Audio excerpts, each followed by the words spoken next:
What's up, everybody, and welcome to week 8 of our Connect Wednesday night Bible study. Have something kind of interesting tonight to talk about, and I want you to. So we're in week 8, so we're going to be talking from Proverbs 8, reading that scripture. Hopefully, you've been reading ahead, and if you haven't, you always have the next few days until Sunday to be able to catch up or do a little study time. So today we're going to be talking about, what do you allow to influence? So outside influences. In Proverbs 8, it kind of begins with a question, and the author is really getting you to think, and sometimes we really need to think, even though it may hurt our brains. It's these intense thoughts of purpose and with intention that really grow us and help us to become the man and woman of God that he wants us to become better people, to become more loving, to be the best version of ourselves possible through Jesus, through his love, through his wisdom. And that's the whole point of these lessons. So Proverbs 8, it starts off this way. It says, does not wisdom call out? Oh, does not wisdom call out? Now, some of you may gravitate, and this is the first thing I thought of. This is why I'm guessing you probably thought so too.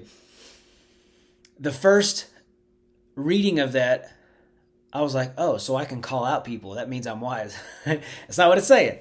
What it's saying is that wisdom calls out. Wisdom calls out to you. Wisdom is trying to draw you, just like the Spirit tries to draw you to spiritual things instead of giving into the flesh. Wisdom is trying to draw you. It's trying to call to you. And when wisdom calls, it puts us in a tough spot to ask some really tough questions. Because if wisdom is calling, if wisdom calls out to you, would we be able to hear it with all the noise we're allowing in our lives? With all the noise we're allowing into our TVs, our phones, our ears, our eyes. When the Spirit is trying to lead us, and the Spirit is trying to pull us in a direction and say, listen, come with me, come this way. I think a lot of us on that phone call, we put the Spirit on mute so that we can go ahead and do what we want without that influence coming into our life. So you need to ask yourself, in tough spots, in life decisions, even in the small things, are you allowing wisdom? Are you giving wisdom that place in your life to call out to you? Because we know just by physical facts, the further something is away from you, the harder it is to hear. So it's like this, and we do this with our problems too. We want to take our problems and get them as far away as we can. But if you take a burden, if you take something that's heavy, if you take a situation that can really be heavy on your heart, or a circumstance that happened and feels like it's weighing you down, the closer you get a weight to you, the easier it is to carry it. The closer you let wisdom come in and be inside of your inner circle, the easier it is to carry the weight and to know exactly what to do in situations. The same with the Spirit. When you let the Spirit come into your inner circle and be the closest and the most intimate influences that you have in your life, you can really block the rest of these outside influences that are just trying to bully their way into your mind and your heart. And we have to really stop and assess and say, God, am I allowing your wisdom to influence me? Am I allowing my friends to influence me? Am I allowing my TV shows to influence me? Am I allowing the things I spend time on the internet looking at, apps? Who am I talking to on the phone? Like, when you start really picking things apart, you really begin to put a name to what your influence is and what your inner influence is. Because whatever you're putting in is eventually what you will get out, good or bad. It will come to the surface. And so, God, am I allowing your wisdom to to place that position of submission to God's wisdom in my life. So right now, look at your phone history, and I actually have mine pulled up right now. I just wanted to share with y'all what mine is. I know in iPhone, you can go to settings. There's a little gnat flying around. In settings, and then you go down to screen time. It's a couple of sections down, and you can see the average of all your stuff. You can see all activity. And so I'm going to share with you what my personal influence is on my device, on my phone that I use every day. I use it for work. I use it for church. I use it for personal stuff. So all of this, it says right now, it is 11% down from last week. So my daily average from Sunday, Monday, Tuesday, and Wednesday is not over yet, is 4 hours and 2 minutes. I have 5 hours and 17 minutes of entertainment. My social is 3 hours and 59 minutes, so pretty much 4 hours. My travel, which is me using my GPS to go to my jobs, 1 hour, 56 minutes. So total screen time altogether is 16 hours and 11 minutes. So then you can scroll down and look at the categories. So as you're doing this on your own personal time, you can do it with your spouse, you can do it with a friend, somebody to hold you accountable, and you can really begin to see the influence that we allow in our life. So I have not looked at this. I did right before I got on here, but I haven't looked at this ever. It'll notify me sometimes, but I don't pay attention to it because I don't feel like I have a phone addiction. But I do when I don't have my phone, if that makes sense. Like when I have that absence of not having a phone, I was laying in bed. So my wife and I, we have this little thing that you can attach your phone to it and you can watch. We watch some show, whatever it is we're watching that night. We'll watch it as we go to bed. We'll talk, stuff like that. So we'll just kind of lay in bed. It's from 9 to 10. We'll just kind of wind down. We spend that hour talking, winding down. So we're kicked back. And I'm using my phone. A lot of times we use Jesse's. But I was using mine. And as we're watching the show together, I start looking for my phone because my hands needed something to do. And I felt stupid because I started thinking, like, where's my phone? And it was like this little tiny panic of, where's that lifeline that I use all the time? Like, where's my phone? And I started, in my head, in split seconds, I'm thinking like, oh yeah, we're watching this on my phone. And I felt really stupid. But I almost had this new weird stress factor of, where is my phone? It's important. And, okay, this gnat is getting, I got it. Where's my phone? Like, I panicked for just a split second. Like, this all happened in my head. And then I laughed out loud, and Sister Jessie was like, what are you laughing at? She thought I was laughing at her for something. I said, I was looking for my phone, and I realized we're watching on here. So I very quickly, in a split second, realized that maybe I am too much trying to hold on to my phone in my hand at all times, because we end up doing it without even thinking about it. It becomes a habit, almost borderline addiction of, and we can justify whatever way we want to say, oh, I need it for this or I use it for that. But the truth is that if you watch people, and you may not be watching them because your head's in your phone, you may have this problem and don't even realize it. That's what I'm saying. Get somebody around you that you trust, that they won't just say things to hurt you, but they'll do it with love and intention. You talk to people, you watch people talk, and you're like, oh yeah. And they'll be going like this through their phone while they're having a conversation with somebody, and they're spending more time in this than they are with this, and then we wonder why there's such a disconnect with people knowing each other, being able to love each other, because we're used to screen time and not FaceTime. iPhone joke. So my YouTube Music, which YouTube Music is my 3 hours and 52 minutes. That's my most used out of everything. YouTube Music is what I listen to my worship on. So to me, that is my top. Like, that is more than double pretty much of everything that I have. So if I'm doing a self-assessment and I'm saying, what is influencing me on a daily basis? What am I being influenced by? What am I allowing in my inner circle? What is influencing Pastor Stephen? Music. I love music. I don't listen to anything. Now, you can do whatever you want. It's between you and God 100%. But for me personally, I listen to nothing but worship music. And the reason I do that, there's some like rap and stuff, but it's only Christian rap. I only listen to Christian music 100%. There's too much trash out there, and I'm trying to eat healthy, my spirit.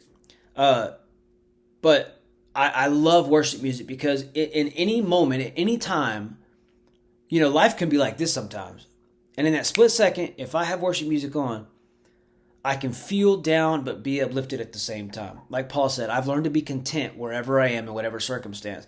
And I feel that worship music, like Paul and Silas, they were inside of prison. They were convicts.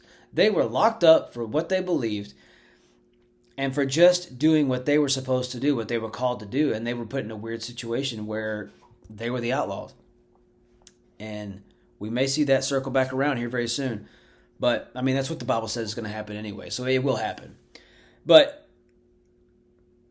music is something that really uplifts me on an everyday basis. I have this little waterproof speaker I have sitting on the ledge of the shower, and I turn it on every morning when I get up. I go and I get ready. I have music going. If I'm studying, preparing, I'll turn it on. If I'm going to Longview from over here in Flint, I will have it on the entire way, and about 50% of the time, it's kind of a coin toss. I'll be bawling my eyes out the whole time because it's moving me, it's touching me. I have these go-to songs that give me strength, that remind me, that keep me humble, that reminds me of where God brought me from, that brings me to a place every single day to where I position myself to where God is Lord over the day and over my life. My next thing is maps. I use that to find my way around. The next one is Facebook. Hour of 43 minutes on that, and then YouTube, Instagram, and then messages, and then it goes to games after that, which is like something I do very late in the night. If I can't go to sleep, I'll play a game. So what's the whole point of this, looking all that up, is to see if you're allowing that space for wisdom, for God, for His Spirit to call out to you, if you're allowing Him to be inside of your influence. We all have a bubble of influence. We all have a comfort zone that we allow people into that can pour into us. Sometimes we allow people into that area that are actually drawing from us, and we wonder why we are constantly drained and we struggle just to make it through the week because we're allowing people inside that are constantly pulling and never giving. And so you end up in this toxic environment that you have allowed to become your normal. And you're not allowing the Spirit to talk to you. You're not allowing wisdom to speak into you. And so you keep making dumb decisions. You allow poor influences to shake your world when really you shouldn't give them that position. Because at the end of the day, it's us allowing, we're handing that position to someone to be that influence to us. Because you do not have to sit there and take someone to be that negativity or to take that poison in your life. You have a responsibility for yourself and for your family to handle these issues and be assertive through love and say, listen, either this changes or our positioning changes. I have allowed you inside here. You either need to respect that and honor that by honoring and respecting me on what I ask you to set boundaries, that's healthy, or this is going to be a disconnect and you've got to float on. When we get that type of, and it sounds mean because you're having to say it to someone, or you're having to turn the news off because there's so much just pouring out of that. You got to get in the Word of God. And we wonder, like, why? How come I don't hear you, God? Why aren't you speaking? Well, you can't ask God that question and be justified when you're never opening His love letter to you, when you're never opening the Word of God. I know that's a little rough, but it's fact. If you want God to speak to you, you have to be able to listen. And if we have all these other things pouring into our life and influencing us, we will not be able to hear Him. We will be so busy that we won't be able to read. I hold this up because this was what I read. And we won't be able to do this. It'll be just a thing off of our checklist of things to do in the day instead of actually actively seeking God of what his wisdom has for us today. Because God's wisdom is available to everybody. It's the whole book of Proverbs point to say, stay away from this because it will hurt you. Cling to this because it will guide you. That is the heartbeat of God. He's not out to get us. He's here to lead us and to have a relationship with us. And you may have to make some hard decisions to really cut some ties of some people that you really love. But if they're toxic to you and they keep hurting you, hurting your family, or hurting your walk with God, I choose God every time. When I came back to God, I had a Facebook fan base, friends that was like maxed out on Facebook when I came back from Orlando and all this stuff. But when I gave my heart to God and I said, listen, I want to be different. People kept trying to reach out to me to come and hang out because I was a fun time. I was the crazy guy. I just wanted to have a blast and have fun. Everybody loved me. I'd go out and blah, blah, blah, whatever, have fun. And I had to make the choice to delete that. That's why my wife and I have the same Facebook, because I need someone to hold me accountable, and what better way than have the Facebook page with my wife. So I had to cut those ties because it was toxic. It was only trying to pull me back to who I used to be. I had the Spirit trying to lead me this way, and my flesh was trying to pull me this way, and I choose to cut the flesh. I just deleted, I think the profiles are still on there, but I deleted the app, Twitter, on my phone because it was toxic to me. Things that I struggle with are just everywhere on Twitter. And the negativity on Twitter, I said, you know what? This is not worth me having this struggle almost every day. This is stupid. Why am I allowing this to be in my inner circle? So I made it to where it's not easy for me to get to. I have to go and log onto my computer or whatever, which has been glitchy lately. So I'm just not even using Twitter anymore. So what are you allowing to influence you? What are you allowing into your circle? Are you giving the privileged space to God's wisdom to call out to you, to lead you and guide you in the way that he desires to lead you?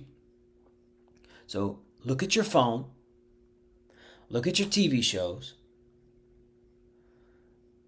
I'm going to say this. It may not be, I don't care.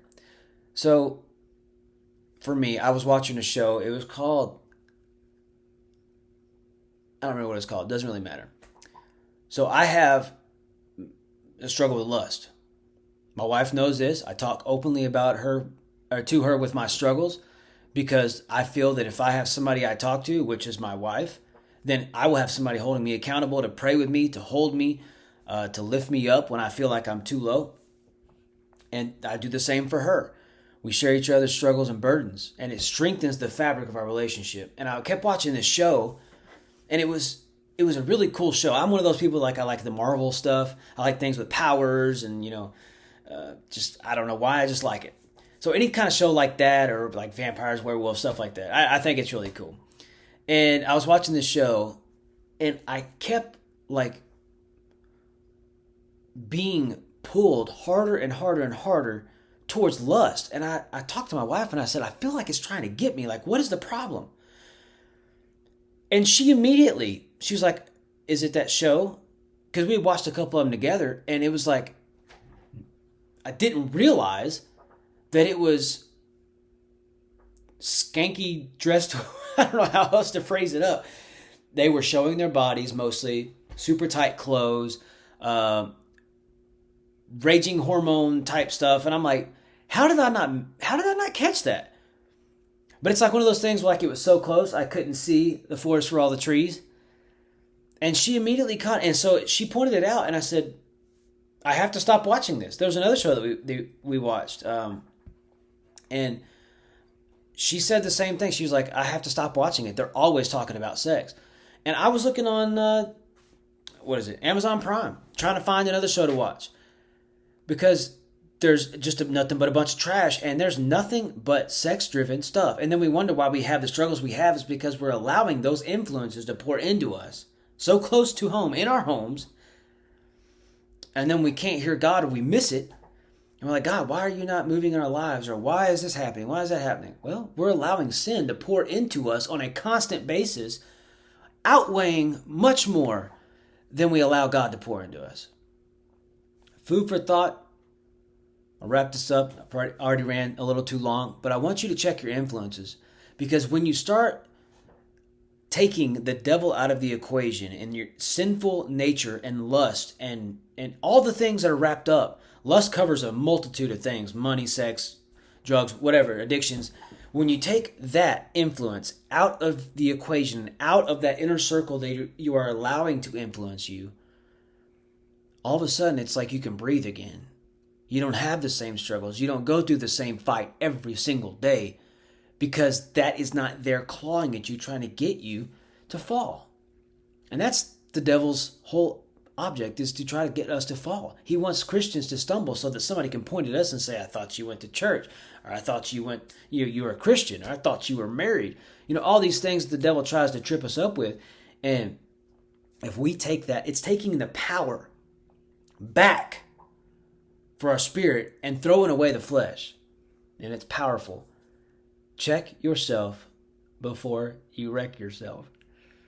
And allow the Spirit to point out what you're allowing to really influence you. And you will find a freedom from bondage like you have never felt before.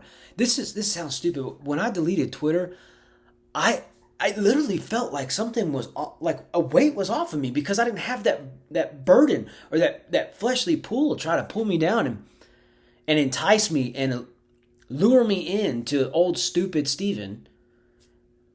And it was like just a weight gone. And I was like, why didn't I do this earlier? And it seems to happen every time when you really take something that's been clawing at you and trying to pull you down. And there's been chains, and you take those chains off and you throw them away and say, I'm not coming back to this. It's a weight that you can't describe that has been lifted from you. So ask yourself, what are you allowing inside of your personal bubble of influence to persuade you, to influence you, to make you think one way, to make you act one way? We have to do this not only for ourselves, but for our families, because what happens to us will eventually bleed out onto our families and our children. So ask God, say, God, lead me, show me, guide me, direct my path, direct my mind, help me to capture my thoughts so they will not run away from me. I'm praying for you. I love you. And we will see you Sunday.